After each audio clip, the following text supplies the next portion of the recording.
The Sony Bravia 7, this TV came out last year in 2024 and it carried over to 2025. It's still being produced and it's still being sold in just about every single big box retail store. So I didn't buy this TV to review. I mean, it's just been sitting in my living room, and as you can see from some of this footage, it's not in any type of showcase or any type of test review room. It's in my main living room that's messy and has a whole bunch of children's toys all over the place. So this is a real life review of someone who's had this TV for over a year. As of right now, this TV is on sale for $1,699.99, which is an insane value. So if you were looking for like some of the best bang for buck, you're kind of going to be looking between this, maybe like the TCL QM 8K or 9K, and some of the OLEDs like the Samsungs or the LGs, etc. The reason why I was steered towards this last year and around the same price, I could have gotten an OLED TV from like Samsung or even LG.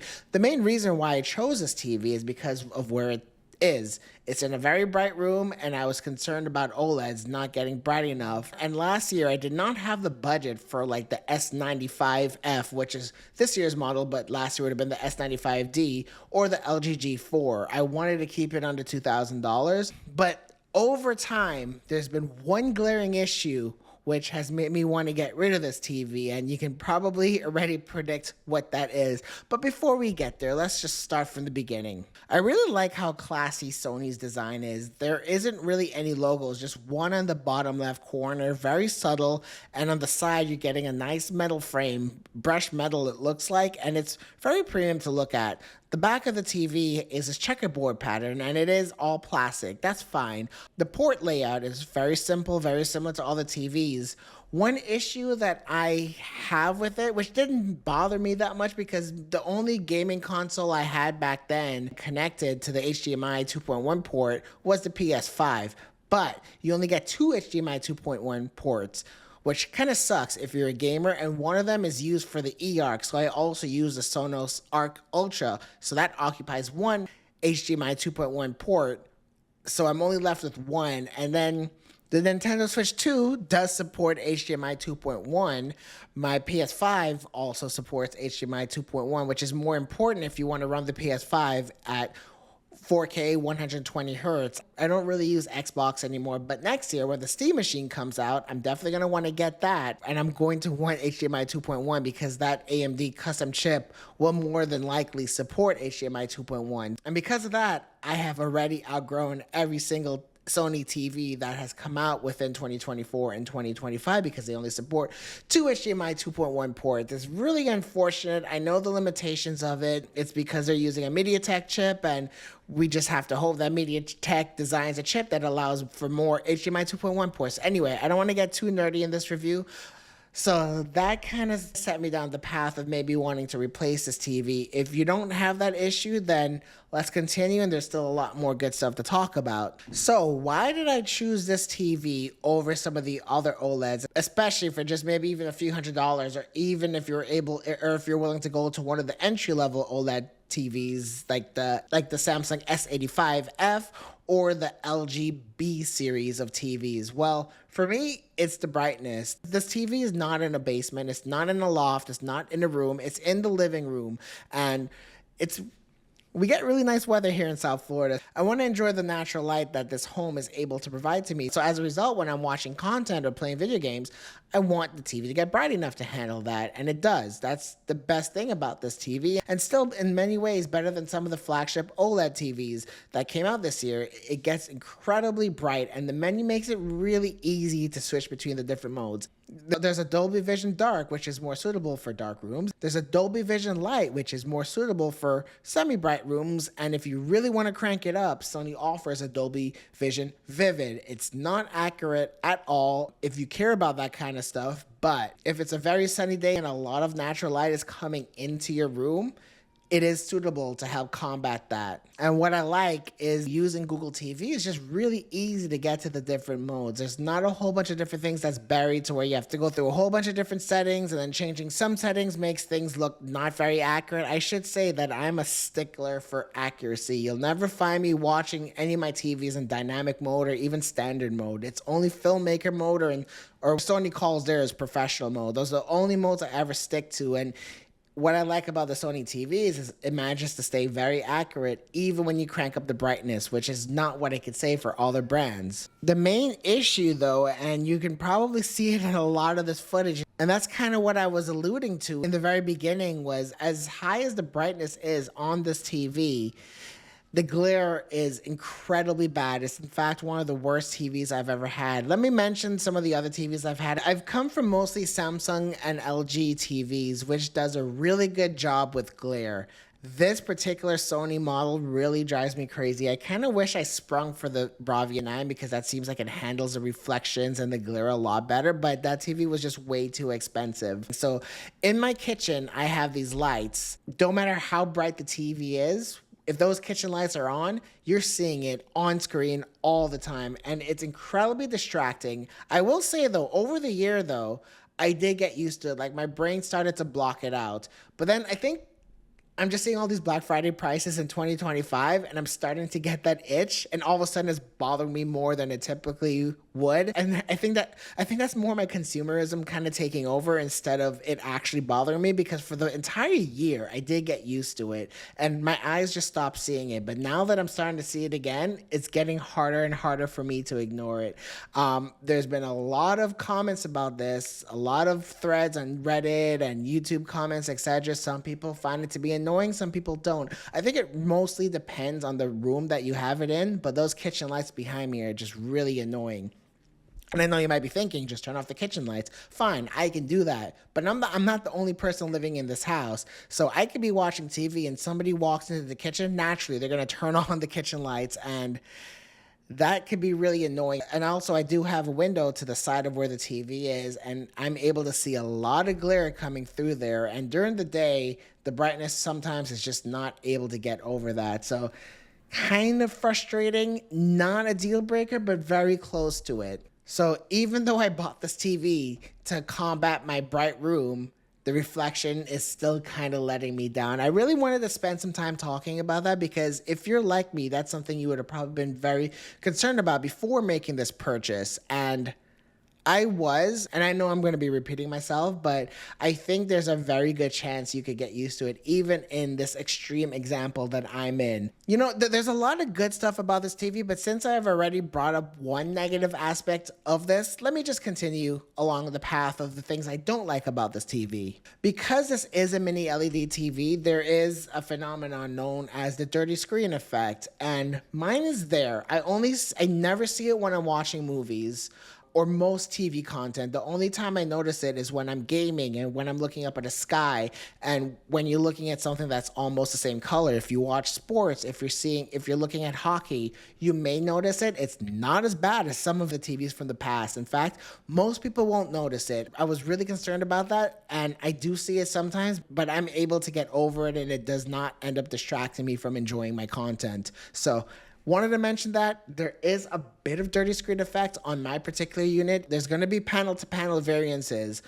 I have heard that in 2025, even though this is the same TV, Sony came up with a method of addressing that, where in their factory they have cameras pointed all over the TV, and they're running white balances, and they're able to adjust it on the fly on the TV itself before it's being shipped. So I believe that in 2025 that might be reduced, but overall I'm not concerned with the dirty screen effect, though it doesn't have perfect uniformity. And continuing on that path of maybe some other things that might detract you from wanting to buy this TV is the performance degradation that can occur off angle. And this has been way overblown by most TV reviewers that I've seen, all of the big ones. And I think when they're testing their TVs, they are checking for color shift at a fairly close distance.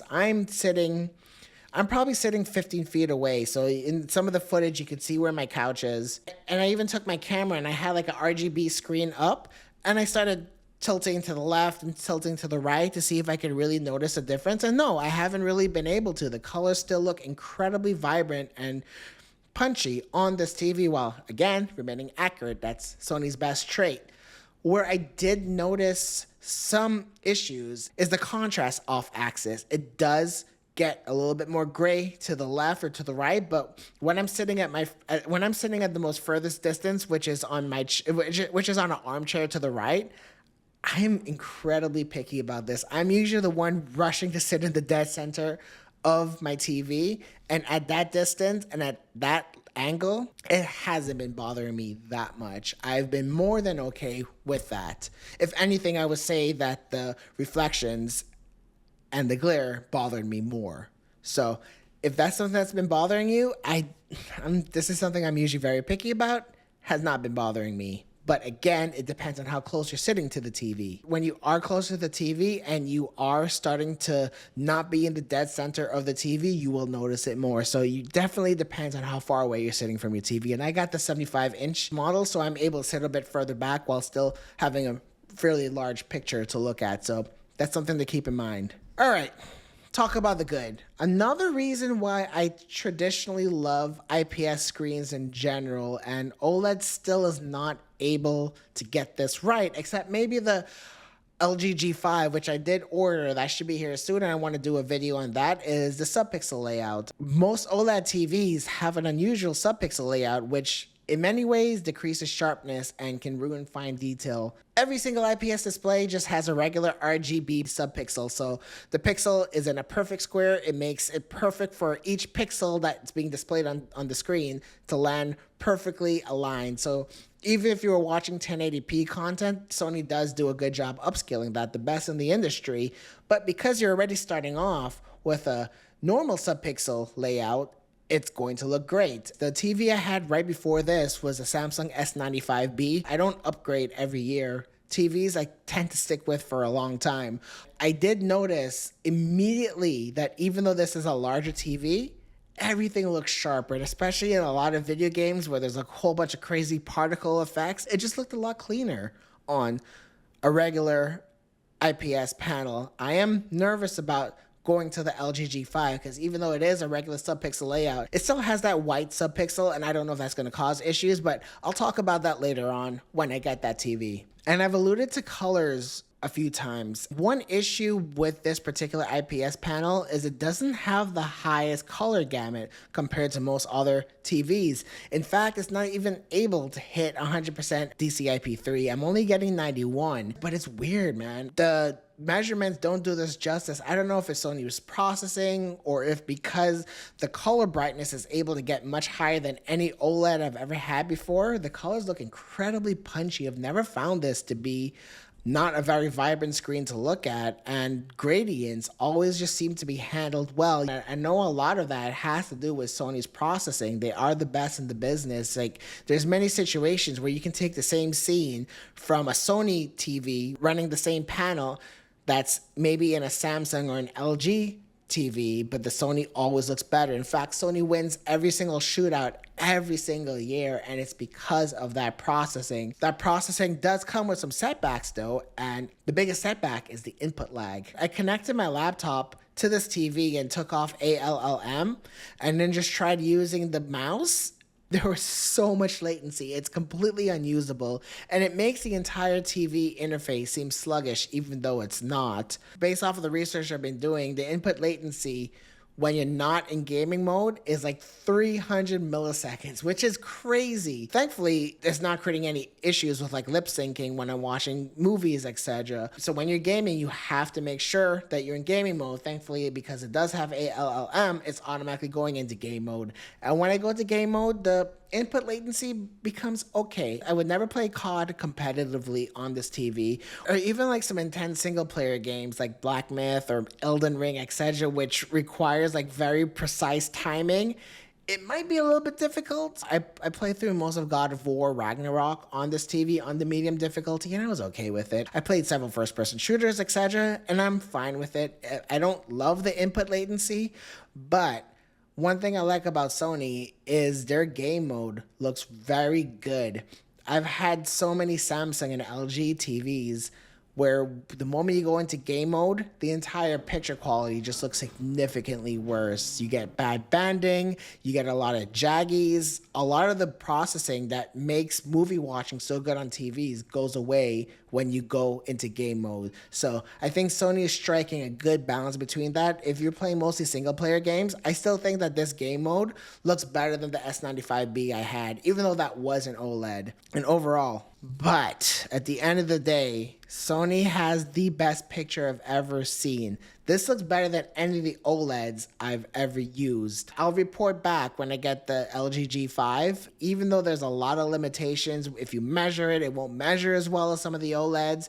But the way the colors are handled, how bright it is, and because it's a mini LED panel, the color brightness is superb. Reds look incredibly red, blues look incredibly blue. If you look at like ratings, I'm not going to show up their stuff because they put a lot of work into it and I don't want to steal their work. But if you just if you just do a side by side of, like, let's say the LG C5 versus the Bravia 7 and go down to the color volume section where they're comparing the color brightness, you're going to see exactly what I'm talking about, and that's very evident. The monitor behind me right now is an LG 45-inch OLED monitor. It's using the micro lens array, the MLA technology, which was used in last year's G4, and man, colors do not look as rich and vibrant on this monitor as my Bravia 7 does. Many times I'm just like lugging my laptop downstairs so I could play games there because it just a much better experience, even though I have to deal with higher input latency. And one thing you might be worried about is because this is not OLED, you're not getting those inky blacks and that infinite contrast ratio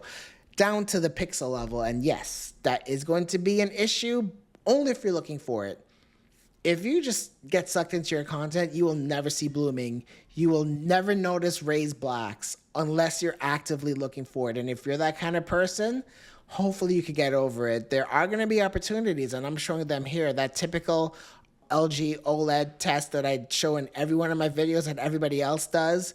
I pause it in this one section where you can see like these red particles. If it was an OLED, only those red particles would be illuminated, but because this is a mini LED display and on top of that, and because it doesn't have as much as like local crazy dimming zones as even the Bravia 9 or some of the new TVs like the TCL 8 or 9K series, it's brief and it's only for a second. I was watching Wednesday, which has a lot of dark scenes in it, and you know what? When I'm watching content, I'm not looking out for it, but because I was preparing for this review, I started noticing this stuff a lot more. And the thing is with TV, sometimes once you notice something, it's kind of hard to unsee it. But you're going to get an infinite contrast ratio like you will with an OLED, even though this is a mini LED panel and there are a good amount of backlight lighting zones. It's not enough, and also there's just no mini LED panel that's just able to offer that. But overall, I still found the contrast to be quite good. The natural contrast is good too. If I wasn't doing a review on this TV, I don't think I would have ever noticed or cared about it. I got it at a really good price. This has one of the best pictures I've ever seen, even compared to some of my more expensive TVs back in the day. It's obviously not perfect, and I try to lay that out, but if everything I'm telling you is not detracting you, if you're kind of like shrugging your shoulders, or if you're still unsure about if this may bother you or not, I'm telling you, somebody who's really picky, it hasn't really been bothering me.